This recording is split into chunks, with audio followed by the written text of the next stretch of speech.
Bună tuturor, bine ați revenit pe canalul meu și la mulți ani pentru anul 2026.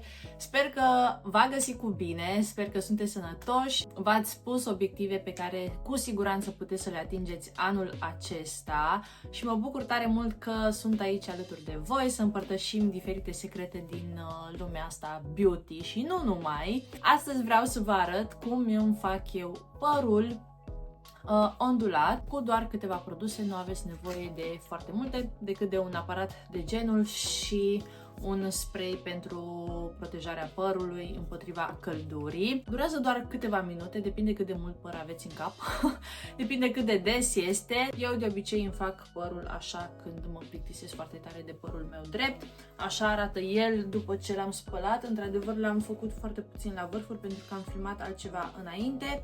Este drept și nu are nu știu ce formă. Ce fac eu înainte de a-mi face părul așa ondulat este evident să-mi aplic protecție. Nu cred că mi-am ales bluza potrivită pentru a filma acest video pentru că va trebui să stau tot așa și asta este pe umeri, dar în fine, și evident că o avem aici și pe Moanita care o aude pe mama ei că vorbește singură și trebuie să vină și ea să vadă ce se întâmplă. Bună! Hai, Moana, stai aici undeva. O să aplic așa protecție peste tot. De obicei aplicam pe fiecare șuviță în parte, acum o să aplic așa peste tot. Recunosc că înainte nu foloseam protecție termică și chiar mi se ardea părul foarte tare. Însă de ceva timp am început să aplic și chiar se vede o diferență. Eu îl folosesc pe acesta de la Chemon, cred că așa se pronunță, nu știu ce să zic, nu pot să zic că este cel mai bun. Acum sunt o grămadă de protecții din astea pe care puteți să le găsiți în magazine. Eu cred că toate își fac la fel de bine treaba din punctul meu de vedere. Mai avem nevoie de o clamă pentru că eu personal îmi secționez părul în felul următor, iau de aici de la urechi și mă duc așa puțin în jos, în diagonală, împart părul cam așa ceva, astea o să fie primele 2-3 șuvițe și prind părul aici sus ca să nu mă încurce, împart așa în două, piaptând foarte bine și iau minunata placă care va face magie. O să vă las în cutia cu descriere variante la această placă. Nu mai știu de unde o am, nu știu dacă am primit-o, nu știu dacă am cumpărat-o eu, dar își face foarte bine treaba. O să iau o secțiune mai groasă în partea de jos pentru că nu mă interesează să fie perfecte cele de aici, oricum nu o să se vadă și oricum peste câteva ore o să se îndrepte. Țin pentru câteva secunde, maxim 10 secunde, deși e mult și așa. Și fac asta de 3 ori pe aceeași șuviță.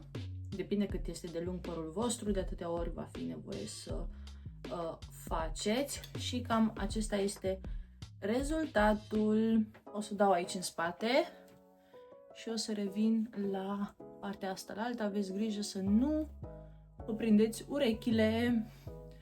Eu nu m-am ars niciodată când mi-am făcut părul, nici cu placa, nici cu această placă, nici cu ondulator, nici cu absolut nimic. Am foarte mare grijă la chestia asta pentru că cred că e nasol să te arzi. Dacă vreți să aveți un efect mai pronunțat, adică să se vadă cârlionții ăștia mai tare, asta ar însemna să țineți mai mult pe șuviță și să puneți și fixativ. Mie nu-mi place să adaug fixativ, mi se pare că încarc părul degeaba. Iar acum fac din nou o secțiune și prind aici sus. Am luat tot părul aici în față, cel pe care l-am cârlionțat deja. O să iau părul de aici în spate, îl împart tot așa în două. Pe ăsta îl duc în spate și rămân cu cele două nefăcute în față. Și așa fac până termin tot părul. Deci nu este big deal, chiar este foarte simplu și efectul este foarte fain. Ideea e că pe mine mă ține 2-3 zile acest efect, doar că eu am un păr destul de moale, ca să zic așa, și subțire și atunci orice coafură mi-aș face nu ar dura foarte mult timp. Însă asta îmi place că chiar mă ține 3 zile și e perfect pentru mine. Vara îmi place cel mai mult să-mi fac părul așa pentru că am impresia că sunt așa mai wild. Deci că sunt din junglă, efectiv, cu părul făcut așa, bronzată, machiată foarte puțin. Arată genial. Eu am avut părul scurt timp de câțiva ani pentru că acum vreo 3 ani m-am tuns foarte scurgent până la deasupra de umeri chiar și nu am putut să-mi fac mare chestie la păr, fiind așa scurt bob aproape, maxim mergea să îmi fac ceva drept la el. Am suferit foarte mult că m-am tuns scurt pentru că eu toată viața mea am avut părul lung și mi se pare că nu mă regăseam absolut deloc în părul ăla scurt, doar că a fost așa o decizie pe moment. Am zis că trebuie să fac o schimbare în viața mea și aia era să-mi tund eu părul. Și abia acum am mai început să-mi crească părul. Este destul de lung până sub sân, însă vreau să fie mai lung până la vară, nu o să mă mai tund absolut deloc. Într-adevăr, nici nu-mi creștea părul pentru că mă tot tundeam, ba drept, ba filat, ba în scări, ba nu știu ce și tot timpul trebuia să tai din lungime, evident. Acum m-am oprit, m-am amuzat tare mult Moana, că stă aici și mă urmărește ce fac. Pisica mea. Să vă zic cum am scăpat eu de căderea părului, pentru că foarte mult timp am crezut că soluția stă în șampon. Am tot schimbat șampoanele ca pe ciorapi de la diferite branduri. Nimic nu a funcționat, evident, că nu acolo era problema. La un moment dat, fiind foarte stresată din cauza asta, pentru că îmi cădeau pumni de păr la fiecare spălare și mă spălam la 2 zile, i-am scris unei tipe că vreau să... unei cunoștințe, că vreau să îmi pun extensii și pentru volum și pentru lungime. Acea tipă a fost foarte drăguță și mi-a spus că nu îmi poate pune extensii dacă îmi cade părul atât de mult. Prima dată e nevoie să rezolv problema asta cu căderea părului, iar mai apoi să îmi pun extensii. Pentru că, evident, de la extensii îmi va cădea părul și mai mult. Deși mi-a zis ea ce fel de vitamine să folosesc, poate pentru unele persoane nu funcționează.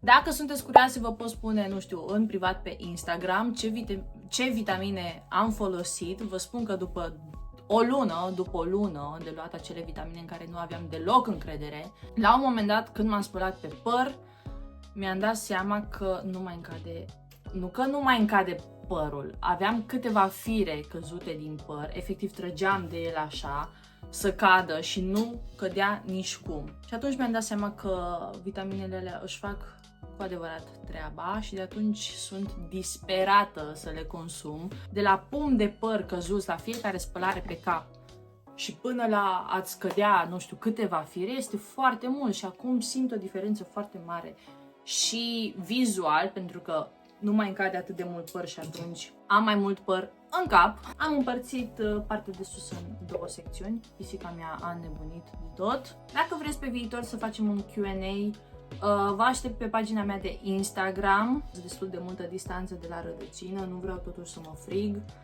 Se vede oricum destul de frumos în partea asta de sus, trecerea. Cam acesta este rezultatul. Mai fac și în partea asta și revin.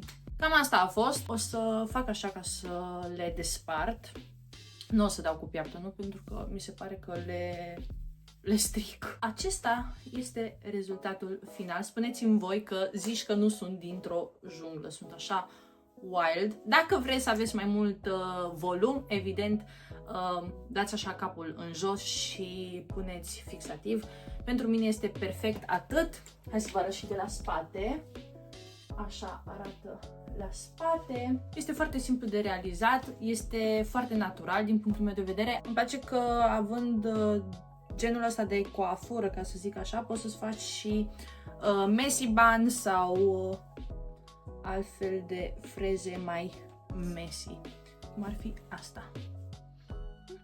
Dacă v-a plăcut acest video, nu uitați să lăsați un like, un subscribe și un comentariu. Vă aștept și pe Instagram, unde postez mai des. Sper să ne revedem cu bine la următorul video. Mulțumesc că ați rămas cu mine până aici. Vă pup!